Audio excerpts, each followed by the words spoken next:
උතුරු ගාසා නගරේ ජබාලියා සරණාගත කඳවුර හා එහි අවට ප්‍රදේශවලට ඊශ්‍රායල ගුවන් හමුදා විසින් සිදු කළ ගුවන් ප්‍රහාර මාලාවකින් පලස්තීනුවන් 50 දෙනෙකු ජීවිතක්ෂයට පත්ව තිබේ.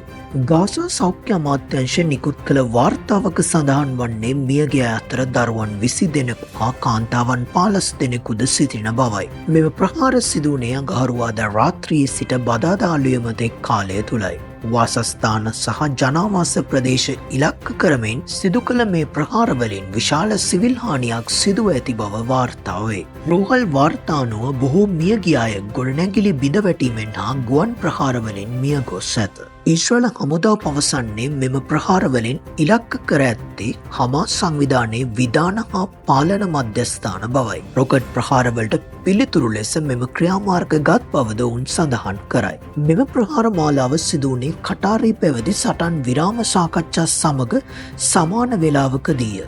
ඒ අතර ඇමරිකා ජනාධිපති ඩොනල්ඩ් ට්‍රම්ප් ද මැද පෙරදිග සංචාරයක නිරතව සිටී. එක්සත් ජනපදය මැදිහත් වී හමාස් අත්අඩංගුවේ සිටි පුද්ගලයින් මුදා හැරීම සඳහා ගිවිසුමක් ක්‍රියාත්මක කර තිබේ. නමුත් ඊශ්‍රායල අගමැති බෙන්ජමින් නෙතන්යාහු පවසා ඇත්තේ හමාස් සංවිධානය සම්පූර්ණයෙන් පරාජය වන තෙක් හමුදා මෙහෙයුම් ක්‍රියාත්මක කරන බවත් සටන් විරාමයක් පිළිබඳ බලාපොරොත්තු දැඩිව අඩු කළ යුතු බවත්ය. දකුණු ගාසා ප්‍රදේශයේ රෝහලක් ඉලක්ක කරමින්ද ගුවන් ප්‍රහාරයක් එල්ල වී ඇති අතර ඒ අරමුණ වූයේ හමාස් නායක මොහමඩ් සින්වාර් සොයා ගැනීම බව වාර්තා වේ. ඊශ්‍රායල හමුදාව මෙම ප්‍රහාර පිළිබඳ තවම නිල ප්‍රකාශයක් නිකුත් කර නොමැති අතර ඒ පරීක්ෂා කරමින් සිටින බව විදේශ මාධ්‍ය වාර්තා කරයි.